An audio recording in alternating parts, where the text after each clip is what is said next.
बिस्मिल्लाहिर्रहमानिर्रहीम। अस्सलाम वालेकुम students, welcome to my YouTube channel learn with Numan. आज की इस वीडियो के अंदर हम अपने केमिस्ट्री चैप्टर 5 का एक छोटा सा टॉपिक देखेंगे जो कि है हमारे पास evaporation.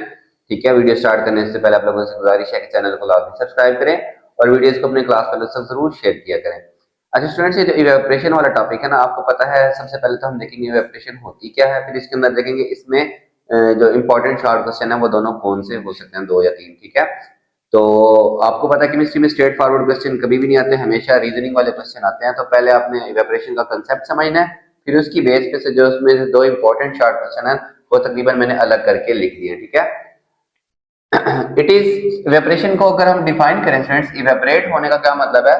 It is spontaneous conversion. Spontaneous का मतलब खुद ब खुद। ठीक है, हम हीट नहीं कर रहे, हम उसको टेम्परेचर नहीं दे रहे।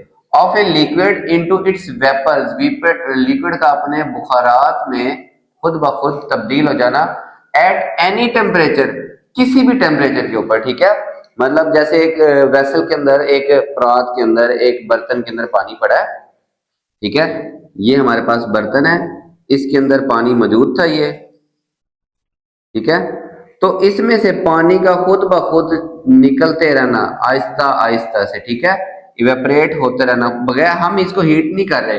ठीक है, ये वाला फिनोमेना कहलाता है इवेपरेशन। क्या कहलाता है? इवेपरेशन। लफ्ज यूज किया स्पॉन्टेनियस, खुद ब खुद। ठीक है, अब ये कैसे होती है स्टूडेंट्स? ठीक है, अब इवेपरेशन ऐसे होती है कि देखिए वाटर मॉलिक्यूल्स रैंडम मोशन में है, हर मॉलिक्यूल के पास क्या है? काइनेटिक एनर्जी है इसकी। ठीक है, नीचे मौजूद है, ऐसे इसके नीचे, मतलब रैंडम मॉलिक्यूल्स यहाँ पे मौजूद है। अब एक मॉलिक्यूल जब दूसरे से टकराता है तो एक की एनर्जी में भी ज्यादा हो जाए और एक की एनर्जी में भी कम हो जाए। लेट्स सपोज ये इससे टकराया, इसकी काइनेटिक एनर्जी थोड़ी सी ज्यादा हो गई, ये दूसरे से टकराया, उसकी काइनेटिक एनर्जी थोड़ी और ज्यादा होगी। वो अपने ऊपर वाले से टकराया तो उसकी काइनेटिक एनर्जी बहुत ज्यादा होगी। जिसकी काइनेटिक एनर्जी ज्यादा होगी वो इतनी एबिलिटी है। देखे ना, मॉलिक्यूल लिक्विड के अंदर क्यों रह रहे हैं? इनके दरमियान इंटरमॉलिक्यूलर फोर्सेस है। लेकिन अगर एक मॉलिक्यूल की काइनेटिक एनर्जी इतनी ज्यादा हो गई कि वो इंटरमॉलिक्यूलर फोर्सेस को ओवरकम करेगा और वो लिक्विड के सरफेस से क्या करेगा? एस्केप कर जाएगा। ठीक है, तो जिन टकराने के बाद कुछ मॉलिक्यूल्स की काइनेटिक एनर्जी ज्यादा और कुछ की कम, जिनकी ज्यादा है वो अगर वो सरफेस के करीब हुए तो वहां से क्या कर जाएंगे? इवेपोरेट कर जाएंगे। इसको कहते हैं इवेपोरेशन। ठीक है, और एक बात याद रखनी है, evaporation continues at all temperature. अगर वो लिक्विड है तो इवेपोरेशन हर टेम्परेचर के ऊपर होती रहती है।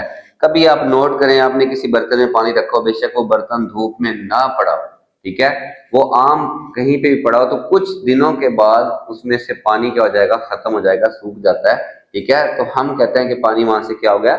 इवेपोरेट हो गया। तो evaporation continues at all temperature, ये भी आपके एमसीक्यूज में ना हो सकता है। ठीक है, कि आपसे वो पूछे कितने टेम्परेचर पे, 0 डिग्री सेल्सियस पे, 100 डिग्री सेल्सियस पे, 50 पे, या एट एनी टेम्परेचर, कुछ भी आपसे इसमें से वो पूछ सकता है। ठीक है, तो इवेपोरेशन होती कैसे है कि जिन मॉलिक्यूल्स की काइनेटिक एनर्जी कोलिजन के नतीजे में हाई होती है, अगर वो सरफेस के करीब है तो वो सरफेस से क्या करेंगे? निकल जाएंगे। ठीक है, तो इस फिनोमेना का क्या नाम है? इवेपोरेशन। अब एक क्वेश्चन यहाँ पे और भी बनता है, इवेपोरेशन इज अ,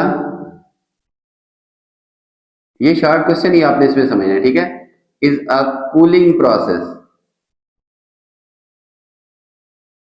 वाई, या फिर एक्सप्लेन, ये कूलिंग प्रोसेस है, बताएं कैसे।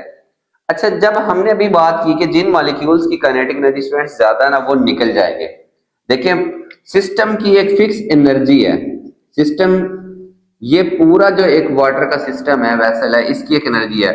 उसमें से हाई एनर्जी वाले निकल गए, मतलब कुछ ना कुछ एनर्जी क्या हुई? माइनस हुई। ठीक है, टोटल एनर्जी में से कुछ एनर्जी माइनस हुई, और वो भी कौन से निकल गए? जिनकी काइनेटिक एनर्जी क्या थी? ज्यादा। तो पीछे कौन से रह गए? जिनकी काइनेटिक एनर्जी क्या है? कम। तो जब हाई एनर्जी वाले मॉलिक्यूल लीव करते हैं, लो एनर्जी वाले मॉलिक्यूल लेफ्ट बिहाइंड, क्योंकि टेम्परेचर का डायरेक्ट रिलेशन होता है काइनेटिक एनर्जी से। अब जो सिस्टम में बाकी मौजूद है उनकी काइनेटिक एनर्जी कम है, तो उनका टेम्परेचर भी क्या होगा? कम होगा।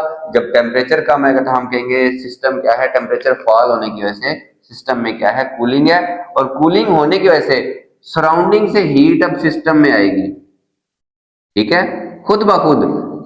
हमने थर्मल इक्विलिब्रियम पढ़ा था ना कि अगर किसी जगह का टेम्परेचर गिर जाए एक जगह का और वो दूसरी चीज से कांटेक्ट में है, तो हाई हाई टेम्परेचर से लो टेम्परेचर में हीट क्या करेगी, फ्लो।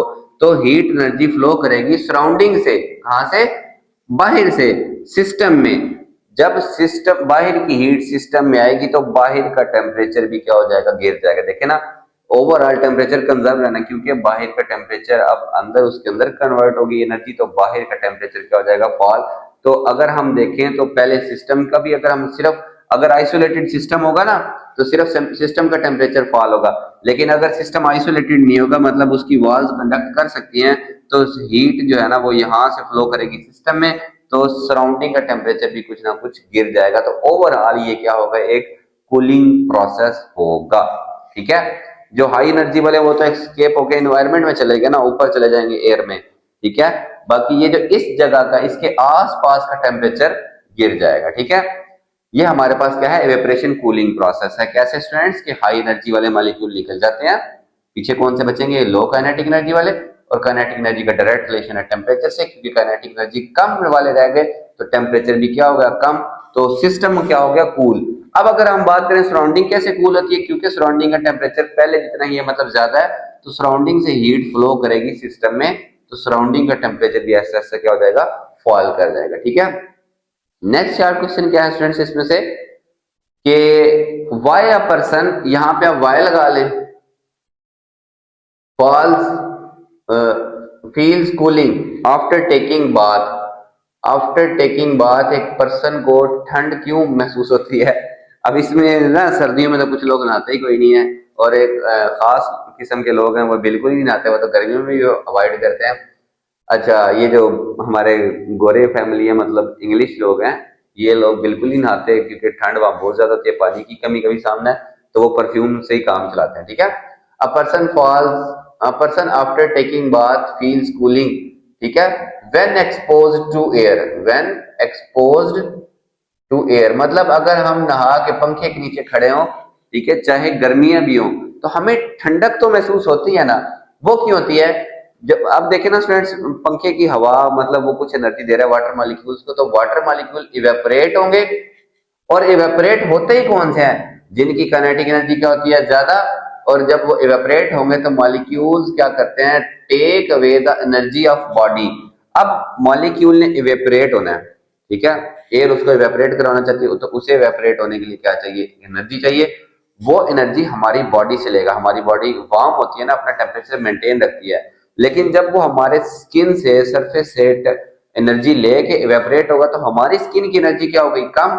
एनर्जी कम होने की वजह से हमें क्या फील हो गई, विच रिजल्ट्स इन कूलिंग, कि हमें क्या महसूस होता है, कूलिंग महसूस होती है। ठीक है, बस एवेपोरेशन कॉजेज कूलिंग, और कूलिंग की वजह यह है कि एवेपोरेशन के लिए एनर्जी की जरूरत होती है, और एवेपोरेशन के लिए वो वाटर मॉलिक्यूल के जो भी वो लिक्विड है वो एनर्जी अपने बॉडी से, अपने सिस्टम से लेता है, तो सिस्टम का टेम्परेचर पीछे क्या हो जाता है, कम रह जाता है। ये लॉजिक है इसके अंदर। ठीक है, फिर इसके अंदर नेक्स्ट शार्ट क्वेश्चन है, ये दोनों बड़े इंपॉर्टेंट है। ठीक है, कि एक पर्सन को कूलिंग क्यों महसूस होती है, अगर वो पंखे वगैरह के नीचे खड़ा हो, या फिर अर्थनवेयर वेसल, मतलब मट्टी के बर्तन, घड़ा जिसको हम कहते हैं, कीप वाटर कूल, घड़े में कूलिंग कैसे होती है, ये कभी किसी ने सोचा आप लोगों में से, आप लोगों में से तो शायद किसी ने घड़ा देखा भी ना हो, क्योंकि जब हम छोटे थे तब घड़े तकरीबन खत्म होने लग गए थे, वो जो इस शेप का घड़ा गांव वगैरह के अंदर होता है। ठीक है, ये शेप मेरे से नहीं बनी, थोड़ी सी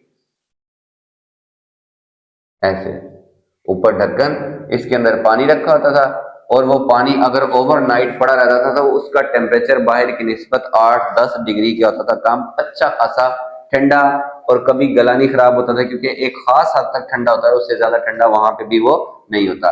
तो इसमें पानी कैसे ठंडा रहता है। ठीक है, अब पता है क्या था स्टूडेंट्स, इसका जो सरफेस होता था ना वो पोरस, उसमें होते थे सुराख, छोटे छोटे सुराख।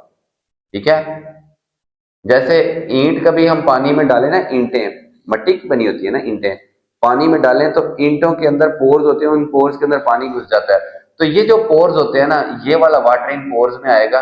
ठीक है, जब वाटर डेफिनेटली हर तरफ पोर्स है ना, हर तरफ क्या है, पोर्स है, तो इन पोर्स में वाटर मॉलिक्यूल क्या होगा, पोर्स के जरिए क्या करेगा, इवेपोरेट करेगा, एस्केप करेगा या इवेपोरेट करेगा।